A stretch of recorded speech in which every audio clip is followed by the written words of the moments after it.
Good morning, students. I hope you all have had a fantastic weekend.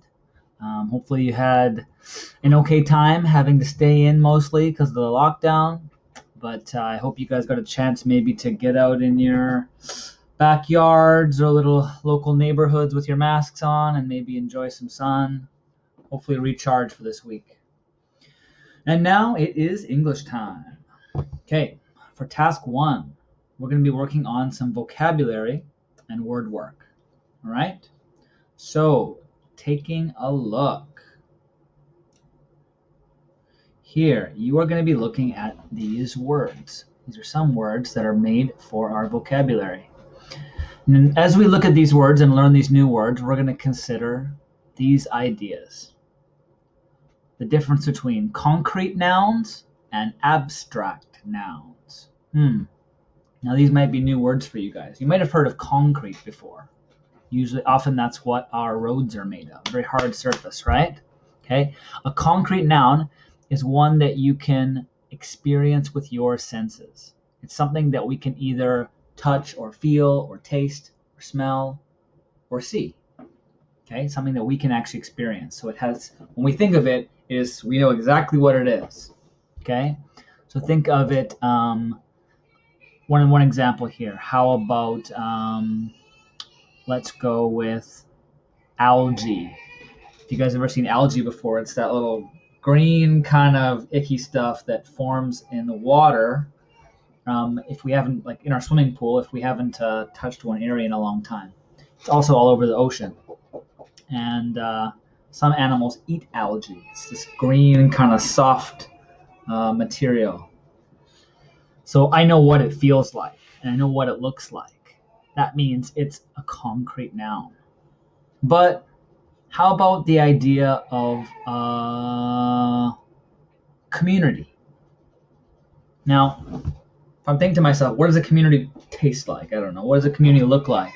Well, I can imagine a community in my head, but I have so many different ideas of what a community might be. There's not one idea, oh, it looks like that. Maybe I could imagine people talking together in a community when I'm thinking of here, but also, I mean, it could be so many different sounds. Community could take place in so many different ways. I can't touch a community. I can't smell a community. So that falls in the category of abstract noun. Okay, abstract nouns, ones that we can't detect with our senses. They're usually feelings or ideas or qualities. Okay? So, once you've taken a dictionary or the internet and looked through these words and try to understand the ones that you don't know, many of them I think you already know, you are going to use the label function and add them into the correct category here. So for each one, is it a concrete noun or is it an abstract noun? Okay, add them all in here. Make sure you add all the words from over here into slide 2. Then we're going to the prefix inter. You might have heard lots of different words starting with inter. The most common may be international. Okay, so we're going to be filling in these blanks using these words. So for some of these words, you won't know what they are. So again, you're going to have to use a dictionary or Google to figure out what they mean.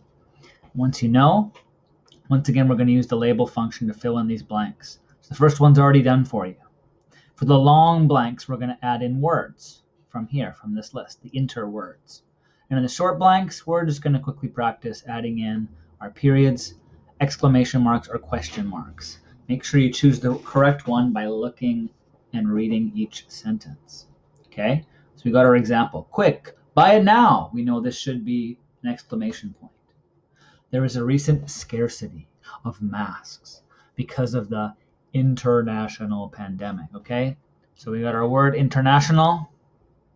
We don't need it anymore, so we can't use it again. And we got our period at the end. Great, all done. So your job to do number 2, number 3, number 4, and number 5. All right? Once you're done all that, you should double check your work. As always, make sure it's all done the best of your ability, and then you can submit. All right? All right, good luck. Happy learning, everybody. See you later.